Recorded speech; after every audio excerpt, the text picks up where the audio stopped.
Bien, como todas las semanas tenemos distintos temas para reflexionar o simplemente para poder poner bajo análisis. En este momento el tema de el dilema de quién será presidente de Estados Unidos, que probablemente sea Biden, nos lleva a una reflexión tanto como lo vimos en el diálogo global que hicimos sobre democracias desafiadas, como el impacto que tiene para América Latina la corriente de Trumps y el trumpismo que generaron un descrédito de la ciencia, de la racionalidad política, del cuidado del medio ambiente, de los derechos humanos, una constante de deterioro que parecería ser que puede ser relativamente frenada si gana Biden, quien estaría instalando o reinstalando una cierta racionalidad que se emula con lo que fue la presidencia de Obama. Esto no cambia el rol que ha tenido Estados Unidos de imperio, esto no cambia que sus intereses van a estar siempre primeros y que el patrio trasero, que es América Latina, no va a ser tratado mejor.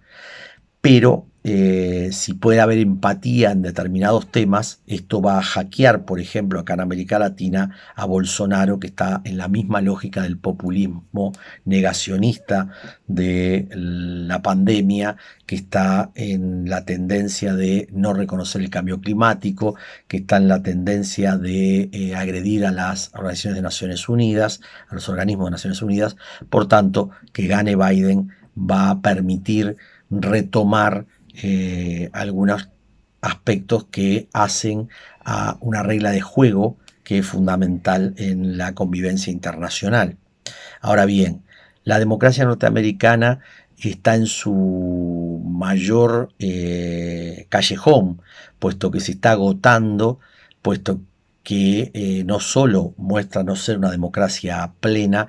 en los aspectos integrales, sino no lo es tampoco en los instrumentos de su institucionalidad, que es más republicana en el sentido que buscó garantizar, ¿sí?, que las mayorías en Estado federal no se impusieran a las minorías, pero terminó generando lo contrario, y es que minorías con poder económico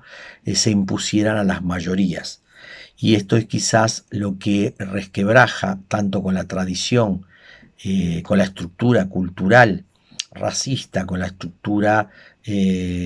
social vinculada a prácticas discriminatorias, una confrontación muy fuerte que hace que sea muy difícil que lo que daba equilibrio entre la presidencia y el Congreso norteamericano, entre la visión liberal, que era la que tendía a gobernar muchas veces, y la visión conservadora que reaccionaba, se pulverizó con esta mutación que generó Trump, que ha instalado algo que es el deterioro del sentido virtuoso de la democracia en un sentido teórico.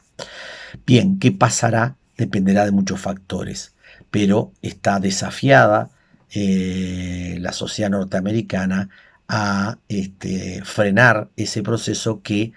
proyectado al mundo, proyectado a la región, proyectado al hemisferio occidental, es como un retorno a las formas más de extrema derecha que hemos visto en la historia del siglo XX. Bien, otro de los temas que quería abordar es cómo Uruguay ha llegado a una situación de dificultad con el Ministerio del Interior y la policía para manejar lo que es el cuidado de los protocolos de la no concentración de las personas por el tema del coronavirus. Días pasados, en la Plaza Serena, en el centro de Montevideo, la policía reprimió violentamente a jóvenes que estaban disfrutando, ¿sí?, y que quizás no tomaban en cuenta los cuidados, mayoritariamente afro-uruguayos, que mostró que el gobierno no tiene un control efectivo de lo que es la relación entre construir medidas de cuidados respecto a la pandemia y el propio discurso que construye la responsabilización personal. Ha hablado también el grupo asesor científico, quien ha planteado un conjunto de análisis que muestran el diferencial que tiene Uruguay de no haber llegado a la cantidad de muertes y contagios como otros países. Sin embargo, se muestra una actitud higienista y disciplinadora sin una construcción de negociación, ¿sí? Es decir, se agudiza una lógica entre el discurso científico necesario de saber qué hay que tomar en cuenta y se da un salto sobre las medidas de control, ¿sí? Y entonces esto llevado adelante por un Ministerio de Interior y por la policía que no pueden hacer el degradé ni la proporcionalidad que tiene que ver con exhortar a salir de un espacio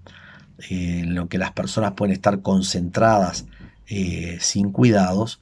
a ir más allá de lo que la ley hoy permite y habilita, ¿sí? Y entonces, bueno, Uruguay ha logrado llegar a ciertos resultados de cuidados que debe preservar, y la responsabilidad ciudadana es muy importante, el control epidemiológico también, pero falta una tercera pata. Cómo se involucra a través de mediadores, a través de un acuerdo de política de Estado, donde se logre entre el gobierno y la oposición construir una responsabilización que ya no puede quedar radicada solamente en apelar a que las personas mantengan un compromiso. Y por otro lado, entonces, cómo se evalúan los impactos socioeconómicos, psicosociales que tiene la pandemia y va a seguir teniendo. Y en este contexto ahora de verano y de turismo, el dilema entre apelar a la responsabilidad, la respuesta de represión y la falta de un relato mucho más responsabilizador en el compromiso de involucrar, se transforma en un caldo de cultivo muy complicado, porque se ven las contradicciones que tiene el gobierno, la falta de comunicación y de justificación que involucra a la ciudadanía. Por tanto, a pesar de que Uruguay está bien comparativamente, el tema no es solamente el control epidemiológico, sino que es también la comunicación político-social que tiene que haber. Seguimos la próxima semana.